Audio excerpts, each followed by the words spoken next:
आता एक मोठी बातमी सविस्तर पाहूयात। वर्षभरापूर्वी इंस्टाग्राम या सोशल मीडियावर झालेल्या प्रेमातून पंजाबमधील मोहालीच्या तरुणीनं थेट रत्नागिरी गाठली आहे। पण रत्नागिरीमध्ये येताच आपली फसवणूक झाल्याची बाब तिच्या लक्षात आली आहे। 2च दिवसांपूर्वी झालेला संपूर्ण प्रकार या तरुणीनं प्रसार माध्यमांसमोर येत उघड केलेला आहे।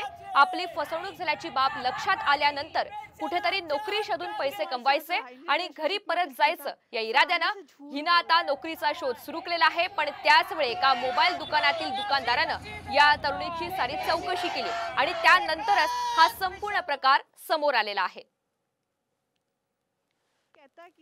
मैं तो तुम्हारे साथ रहा ही नहीं रिलेशनशिप में। रत्नागिरीतून हा सगळा प्रकार समोर आलेला आहे। इंस्टाग्रामवर तरुण आणि तरुणीची ओळख झालेली होती आणि त्यानंतर या तरुणीनं थेट रत्नागिरी गाठली, मात्र तिच्यासोबत फसवणूक झाल्याचं उघड झालंय।